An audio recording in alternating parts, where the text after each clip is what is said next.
கர்த்தருடைய பரிசுத்தமான நாமம் மகிமைப்படுவதாக. ஆசீர்வாதமான ஒரு நல்ல கால வேளையிலேயும் பாளையங்கோட்டை இந்திய தேவ சபையிலிருந்து காலை மன்னாவை உங்களோடு கூட வழங்குவதில் மிகுந்த சந்தோஷம். கிருபையாய் கர்த்தர் கொடுத்த நல்ல நாளுக்காக கர்த்தரை துதிப்போம். இந்த நாள் செப்டம்பர் மாதம் 20ஆம் தேதி சனிக்கிழமை காலவேளை. இந்த காலவேளைக்கான இந்த நாளைக்கான தியான அதிகாரம் 1 சாமுவேல் 9ஆம் அதிகாரம். இந்த அதிகாரம் இஸ்ரவேல் ஜனங்களுக்கு தேவன் ஏற்படுத்துகிறதான ராஜாவை குறித்ததான ஒரு விளக்கம்.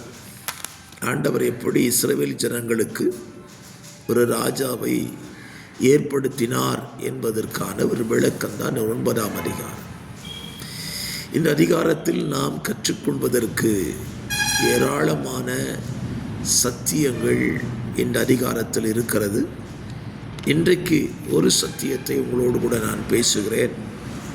நீங்களும் இதை படித்து தியானியுங்கள்.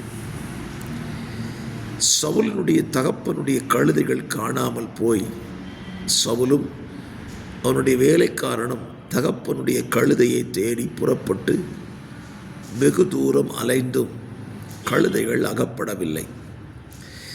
அப்பொழுது சவுல் சொல்லுகிறான், நாம் நம்முடைய தகப்பனிடத்திற்கு திரும்பி போவோம், கழுதையின் மேல் உள்ள கவலையை விட்டுவிட்டு நம்மை அவர் தேட ஆரம்பித்து விடுவார் என்று சொன்ன பொழுது சவுலோடு கூட இருந்த ஒரு வேலைக்காரன் ஒரு காரியத்தை சொல்லுகிறான்.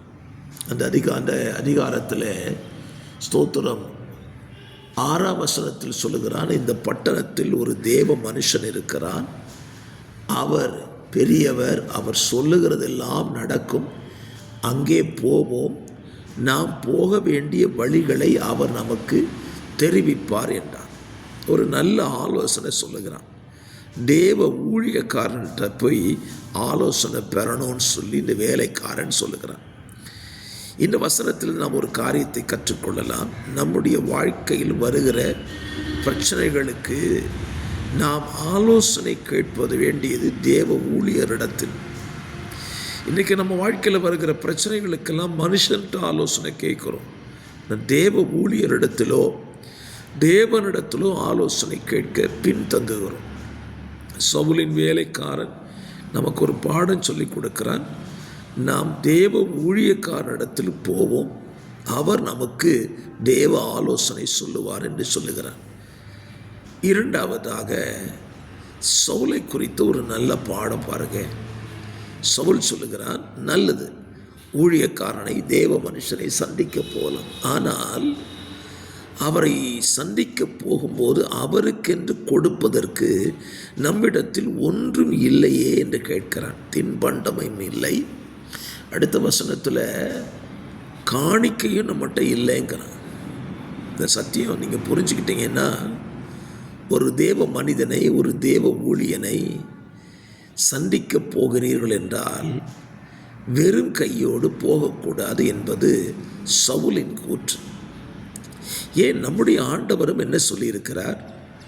என்னுடைய சந்நிதிக்கு நீ வெறும் கையோடு வர வேண்டாம்.